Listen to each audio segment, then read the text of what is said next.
అందరికీ ప్రైజ్లాడండి. 1 year Bible completion అనే పవిత్ర ప్రయాణంలో నాతో కలిసి వస్తున్న అందరికీ సుస్వాగతం. ఈరోజు మన ప్రయాణంలో 71వ రోజైన మార్చి 12వ తేదీ వాక్యాంశాలు న్యాయాధిపతులు 21వ అధ్యాయం, రూతు 1వ అధ్యాయాలను ప్రార్థనాపూర్వకంగా మొదలు పెడదాం. మా ప్రియ పరలోకపు తండ్రి, మీ జీవవాక్యంతో మమ్మల్ని మీ పాదాల దగ్గరికి తీసుకొచ్చినందుకు వందనాలు. వినగలిగే చెవి, గ్రహించగలిగే హృదయాన్ని మాకు అనుగ్రహించండి. మీ వాక్యాలతో మా హృదయాలని శుద్ధిపరచుకొని మీ వాక్యానుసారంగా జీవించే జీవితాలని మాకు అనుగ్రహించమని, ఈ వాక్య భాగాలు వింటున్న ప్రతి ఒక్కరి హృదయంలోనూ మీ సమాధానాన్ని అనుగ్రహించమని ప్రభువు పేరిట ప్రార్థిస్తున్నాను తండ్రి. ఈ వాక్యాంశాలు మీ హృదయాన్ని కూడా స్పర్శించినట్లయితే కమెంట్ బాక్స్లో ఆమెను చెప్పడం మర్చిపోకండి. న్యాయాధిపతులు 20వ అధ్యాయము. అంతటా ఇజ్రాయిలీలందరూ బయలుదేరి దాను మొదలుకొని బెయేర్షేబా వరకు, గిలాదు దేశం వరకును వారి సమాజము ఏక మనసు కలిగి మిస్పాలో యెహోవా సన్నిధిని కూడెను. దేవుని జన సమూహమునకు చేరిన వారు ఇజ్రాయిలీల గోత్రములన్నింటికీ పెద్దలుగా నున్నవారై కత్తి దూయు 4 లక్షల కాలుబలము కూడుకొనిరి. ఇజ్రాయిలీలు మిస్సాకు వచ్చి ఉన్నారని బెన్యామీనీయులు వినిరి. ఇజ్రాయేలీయులు ఈ చెడుతనము ఎట్లు చేయబడినో అది చెప్పుడని అడుగగా, చంపబడిన స్త్రీ పెనిమిటి అయిన లేవీయుడు ఉత్తరమిచ్చినదేమనగా, బెన్యామీయుల గిబియాలో రాత్రి బస చేయుటకై నేనును నా ఉపపత్నియు వచ్చి ఉండగా, గిబియా వారు నా మీదికి లేచి రాత్రి నేనున్న ఇల్లు చుట్టుకొని నన్ను చంపదలిచి నా ఉపపత్నిని బలవంతం చేయగా ఆమె చనిపోయెను. వారు ఇజ్రాయేలీలలో దుష్కార్యమును వెర్రి పనిని చేసిరని నేను తెలుసుకొని నా ఉపపత్నిని పట్టుకొని ఆమెను ముక్కలుగా కోసి ఇజ్రాయేలీల స్వాస్థ్యమైన దేశమంతటికి ఆ ముక్కలను పంపితిని.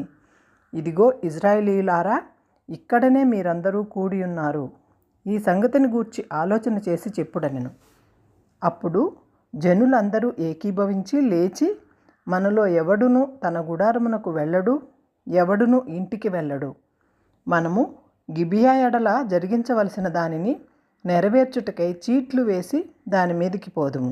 జనులు బెన్యామీనీయులు గిబియాకు వచ్చి ఇజ్రాయేలీలలో జరిగిన వెర్రితనము విషయమై పగ తీర్చుకొనుటకు వెళ్ళువారి కొరకు ఆహారం తెచ్చుటకై మనము ఇజ్రాయేలీల గోత్రములన్నింటిలో 100కి 10 మంది మనుషులను, 1000కి 100 మందిని, 10,000కు 1000 మందిని ఏర్పరచుకొందుము రండని చెప్పుకొనిరి. కాబట్టి ఇజ్రాయేలీలందరూ ఒక్క మనుషుడైనట్లు ఏకముగా భావించి ఆ ఊరి వారితో యుద్ధము చేయుటకు కూడిరి. ఇజ్రాయేలీలు బెన్యామీయులందరి యొద్దకును మనుషులను పంపి, మీలో జరిగిన ఈ చెడుతనమేమిటి? గిబియాలోనున్న ఆ దుష్టులను అప్పగించుడి, వారిని చంపి ఇజ్రాయేలీలలో నుండి దోషమును పరిహరింపజేసేదమని పలికింపగా, బెన్యామీనీయులు తమ సహోదరులకు ఇజ్రాయేలీయుల మాట విననొల్లక యుద్ధమునకు బయలుదేరవలనని తమ పట్టణంలో నుండి వచ్చి గిబియాలో కూడుకొనిరి. ఆ దినమున బెన్యామీనీయులు తమ జనసంఖ్యను మొత్తము చేయగా 700 మంది అయిన గిబియాని వాసులు కాక, కత్తి దీయు సమర్థులైన పట్టణము నుండి వచ్చిన వారు 26,000 మంది అయిరి. ఆ సమస్త జనములో ఏర్పరచబడిన 700 మంది ఎడమ చేతి వాటము గలవారు. వీరిలో ప్రతివాడును గురిగా ఎంచబడిన తల వెంట్రుక మీదకి వడిసెరాయి తప్పక విసరగలవాడు. బెన్యామీనీయులు కాక ఇజ్రాయేలీలలో ఖడ్గముదూయు 4 లక్షల మంది లెక్కింపబడిరి. వీరందరూ యోధులు. వీరు లేచి బేతేలుకు పోయి ఇజ్రాయేలీయుల బెన్యామీనీయులతో చేయవలసిన యుద్ధమునకు మాలో ఎవరు ముందుగా పోవలెనని దేవుని వద్ద మనవి చేసినప్పుడు, యెహోవా యుద్ధ వంశస్థులు ముందుగా వెళ్ళవలెనని సెలవిచ్చెను. కాబట్టి ఇజ్రాయేలీయులు ఉదయముననే లేచి గిబియాకు ఎదురుగా దిగిరి. ఇజ్రాయేలీయులు బెన్యామీయులతో యుద్ధము చేయ బయలుదేరినప్పుడు ఇజ్రాయేలీయులు గిబియా మీద పడుటకు యుద్ధ పంక్తులు తీర్చగా, బెన్యామీనీయులు గిబియాలో నుండి బయటికి వచ్చి ఆ దినమున ఇజ్రాయేలీయులలో 22,000 మందిని నేల కూల్చిరి. అయితే ఇజ్రాయేలీయులు ధైర్యం తెచ్చుకొని తాము మొదట యుద్ధ పంక్తి తీర్చిరో ఆ చోటనే మరలా యుద్ధము జరగవలనని తమను తాము యుద్ధ పంక్తులుగా తీర్చుకొనిరి. మరియు ఇజ్రాయేలీయులు పోయి సాయంకాలం వరకు యెహోవా ఎదుట ఏడ్చుచు, నా సహోదరులైన బెన్యామీనీయులతో యుద్ధము చేయుటకు తిరిగి పోదుమా అని యెహోవా వద్ద విచారణ చేయగా, యెహోవా వారితో యుద్ధము చేయబోడని సెలవిచ్చెను. కాబట్టి ఇజ్రాయేలీయులు 2వ దినమున బెన్యామీనీయులతో యుద్ధము చేయగా, ఆ 2వ దినమున బెన్యామీనీయులు వారిని ఎదుర్కొనుటకు గిబియాలో నుండి బయలుదేరి వచ్చి ఇజ్రాయేలీయులలో 18,000 మందిని నేలకూల్చి సంహరించిరి. వీరిలో కత్తి దూయువారు. అప్పుడు ఇజ్రాయేలీయులందరూ జనులందరూ పోయి బేతేలునకు ప్రవేశించి ఏడ్చుచు సాయంకాలం వరకు అక్కడ యెహోవా సన్నిధిన కూర్చుండుచు ఉపవాసముండి దహన బలులను సమాధాన బలులను యెహోవా సన్నిధిన అర్పించిరి. ఆ దినములలో యెహోవా నిబంధన మందసము అక్కడనే ఉండెను. అహరోను మనుమడును ఏలియాజరు కుమారుడును అయిన ఫినెహాను ఆ దినములలో దాని ఎదుట నిలుచువాడు. ఇజ్రాయేలీయులు మరలా నా సహోదరులైన బెన్యామీయులతో యుద్ధమునకు పోదుమా మానుదుమా అని యెహోవా వద్ద విచారణ చేయగా, యెహోవా వెల్లుడి, రేపు నీ చేతికి వారిని అప్పగించెదనని సెలవిచ్చెను. అప్పుడు ఇజ్రాయేలీయులు గిబియా చుట్టూ మాటుగాండ్రను పెట్టిరి.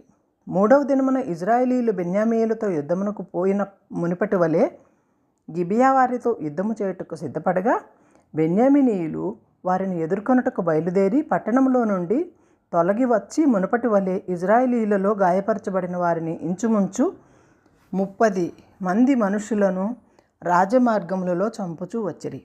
ఆ మార్గములలో ఒకటి బేతేలునకును ఒకటి పొలములోనున్న గిబియాకును పోవుచున్నవి.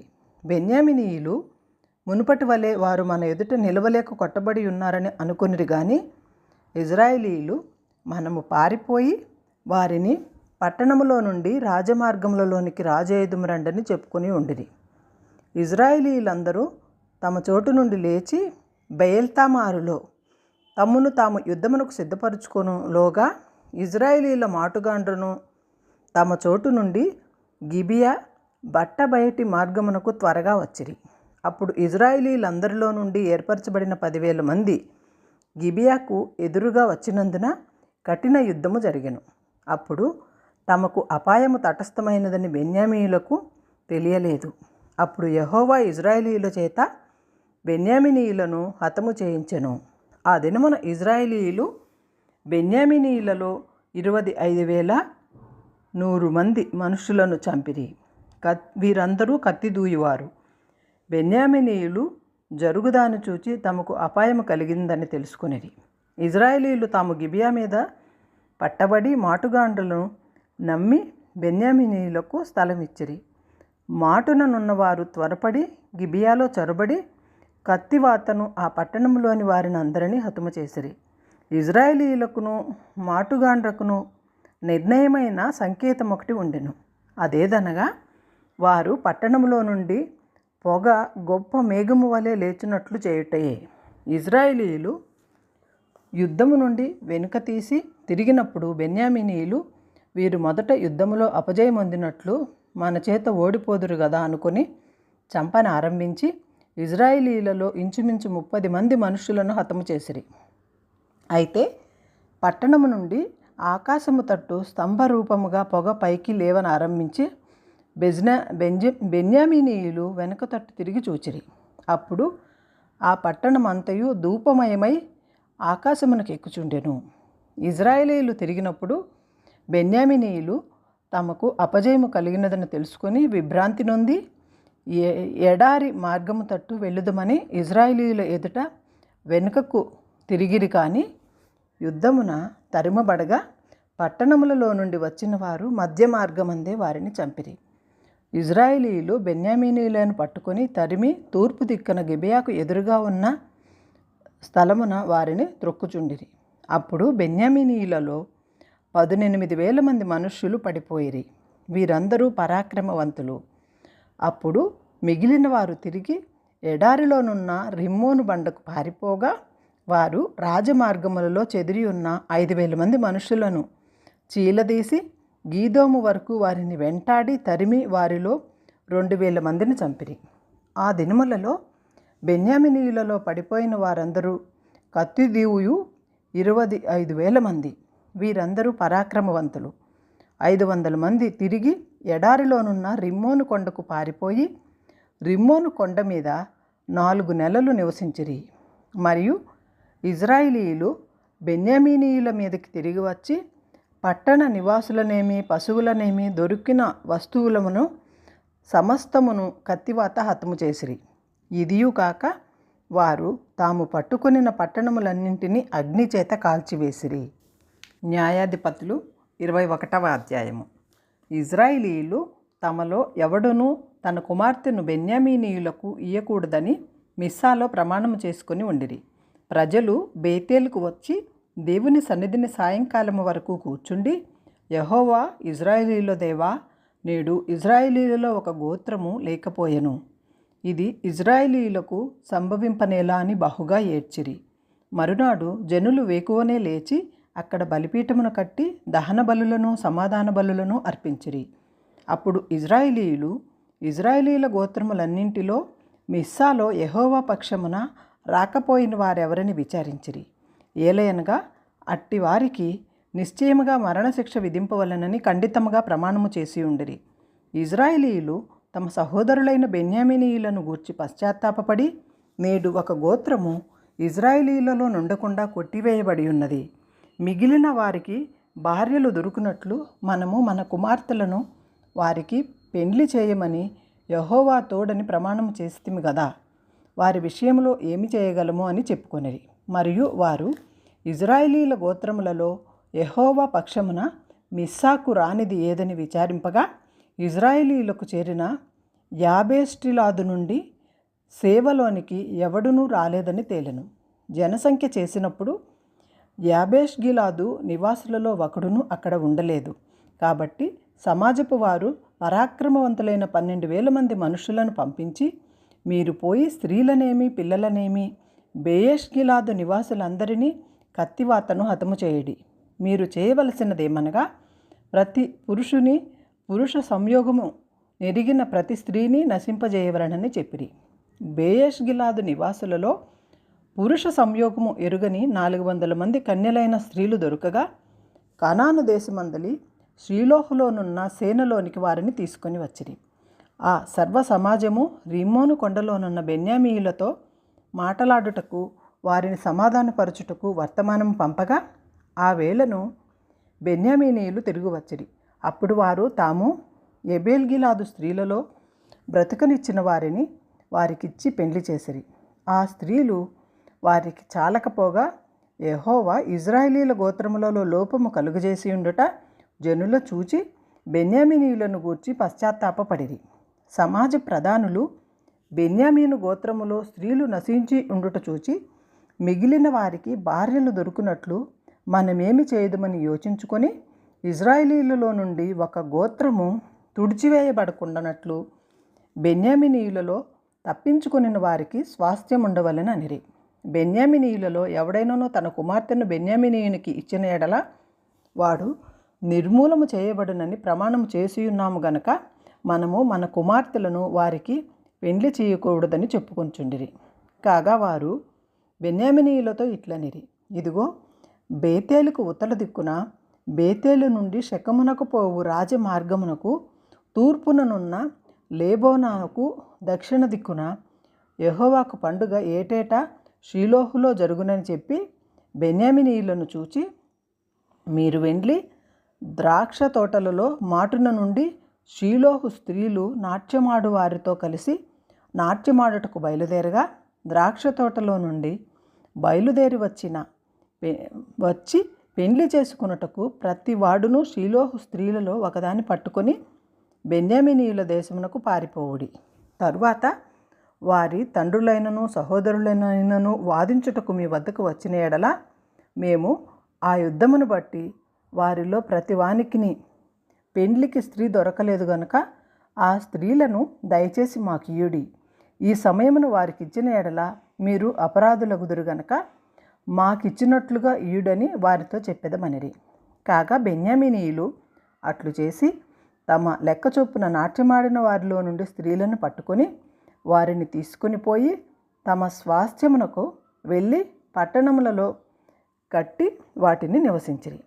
అటు పిమ్మట ఇజ్రాయేలీలలో ప్రతివాడును అక్కడ నుండి తమ గోత్ర స్థానమునకును కుటుంబమునకును పోయెను. అందరూ అక్కడి నుండి బయలుదేరి తమ స్వాస్థ్యములకు పోయిరి. ఆ దినములలో ఇజ్రాయిలుకు రాజు లేడు. ప్రతివాడును తమ తమ ఇష్టానుసారముగా ప్రవర్తించుచూ వచ్చెను. రూతు గ్రంథము 1వ అధ్యాయము. న్యాయాధిపతులు ఏలిన దినములలో దేశములో కరువు కలుగగా యూదా బెత్లెహేము నుండి ఒక మనుష్యుడు తన భార్యను తన 2 కుమారులను వెంటబెట్టుకొని మోయాబు దేశమున కాపురముండుటకు వెళ్ళెను. ఆ మనుష్యుని పేరు ఎలీమెలెకు. అతని భార్య పేరు నయోమి. అతని 2 కుమారుల పేర్లు మాహ్లోను, కిల్యోను. వారు యూదా బెత్లెహేము వారైన ఎఫ్రేతీయులు. వారు మోయాబు దేశమునకు వెళ్ళి అక్కడ కాపురం ఉండిరి.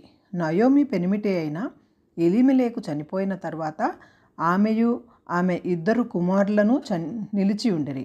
వారు మోయాబు స్త్రీలను పెండ్లి చేసుకొనిరి. వారిలో ఒకదాని పేరు ఓర్ఫా, రెండవ దాని పేరు రూతు. వారు ఇంచుమించు 10 సంవత్సరములు అక్కడ నివసించిన తరువాత మాహ్లోను, కిల్యాలోను 2 చనిపోయిరి. కాగా ఆ స్త్రీ తాను కనిన 2 కుమారులను తన పెనిమిటియు లేనిదాయెను. వారికి ఆహారమిచ్చుటకు యెహోవా తన జనులను దర్శించనని ఆమె మోయాబు దేశములో వినెను కనుక మోయాబు దేశము విడిచి వెళ్ళుటకై ఆమెయు ఆమె కోడండ్రును ప్రయాణమైరి. అప్పుడు ఆమె ఉన్న స్థలములో నుండి ఆమెతో కూడా ఆమె 2 కోడండ్రును బయలుదేరి యూదా దేశమునకు తిరిగి పోవలనని మార్గమున వెళ్ళుచుండగా నయోమి తన 2 కోడండ్రును చూచి, మీరు మీ తల్లుల ఇండ్లకు తిరిగి వెళ్ళుడి. చనిపోయిన వారి ఎడలను నా ఎడలను మీరు దయచూపినట్లు యెహోవా మీ ఎడల దయచూపునుగాక. మీలో ఒక్కొక్కత పెండ్లి చేసుకుని తన ఇంట నెమ్మది నొందినట్లు యెహోవా దయచేయునుగాక అని వారితో చెప్పి వారిని ముద్దు పెట్టుకొనెను. అంతటా వారు ఎలుగెత్తి ఏడ్చి, నీ ప్రజల వద్దకు నీతో కూడా వచ్చేదమని ఆమెతో చెప్పగా నయోమి, నా కుమార్తెలారా మీరు మరలుడి, నాతో కూడా మీరు రానేలా మిమ్మును పెండ్లి చేసుకొనుటకై ఇంక కుమారులు నా గర్భమున నుందురా? నా కుమార్తెలారా తిరిగి వెళ్ళిడి. నేను పురుషునితో నుండలేని ముసలిదానను, నాకు నమ్మిక కలదని చెప్పి ఈ రాత్రి పురుషునితో ఉండి కుమారులను కనినను వారు పెద్దవారగు వరకు వారి కొరకు మీరు కనిపెట్టుకొందురా? మీరు వారి కొరకు కనిపెట్టుకొని పురుషులు లేక ఒంటరి గత్తెలై ఉందురా? నా కుమార్తెలారా అది కూడదు. యెహోవా నాకు విరోధి ఆయను. అది మిమ్మును నొప్పించినంతకంటే నన్ను మరి ఎక్కువగా నొప్పించిన దానిని వారితో చెప్పాను. వారు ఎలుగెత్తి ఏడవగా ఓర్పా తన అత్తను ముద్దు పెట్టుకొనెను. రూతు ఆమెను హత్తుకొనెను. ఇట్లుండగా ఆమె, ఇదిగో నీ తోడికోడలు తన జనుల వద్దకును తన దేవుని వద్దకును తిరిగిపోయినదే, నీవును నీ తోడికోడలి వెంబడి వెళ్ళుమనెను. అందుకు రూతు, నా వెంబడి రావద్దని నన్ను విడిచిపెట్టుమని నన్ను బ్రతిమాలు కొనవద్దు. నీవు వెళ్ళు చోటికి నేను వచ్చేదను, నీవు నివసించు చోటనే నేను నివసించెదను. నీ జనమే నా జనము, నీ దేవుడే నా దేవుడు అని నీవు మృతి పొందిన చోటనే నేను మృతి పొందెదను, అక్కడనే పాతి పెట్టబడదను. మరణము తప్ప మరి ఏదైనను నిన్ను నన్ను ప్రత్యేకించిన ఎడలా యెహోవా నాకు ఎంత కీడైనను చేయునుగాక అనెను. తనతో కూడా వచ్చుటకు ఆమెకు మనస్సు కుదిరినదని నయోమి తెలుసుకొనినప్పుడు అందును గూర్చి ఆమెతో మాటలాడుట మానెను గనుక వారిద్దరూ బెత్లెహేమునకు వచ్చు వరకు ప్రయాణము చేసిరి. వారు బెత్లెహేమునకు వచ్చినప్పుడు ఆ ఊరి వారందరూ వారి వద్దకు గుంపు కూడి వచ్చి, ఈమె నయోమి గదా అని అనుకొనుచుండగా ఆమె, సర్వశక్తుడు నాకు చాలా దుఃఖము కలుగజేసను గనుక నన్ను నయోమి అనక మారా అనుడి. నేను సమృద్ధి గల దానినై వెళ్ళి తిని యెహోవా నన్ను రిక్తురాలినిగా తిరిగి రాచేసెను. మీరు నన్ను నయోమి అని పిలువనేలా? యెహోవా నా మీద విరుద్ధముగా సాక్ష్యము పలికెను, సర్వశక్తుడు నన్ను బాధపరచును అని వారితో చెప్పెను. అట్లు నయోమియు ఆమెతో కూడా మోయాబీయురాలైన రూతు అను ఆమె కోడలును మోయాబు దేశములో నుండి తిరిగి వచ్చిరి. వారిద్దరూ యవల కోత ఆరంభంలో బెత్లెహేము చేరిరి.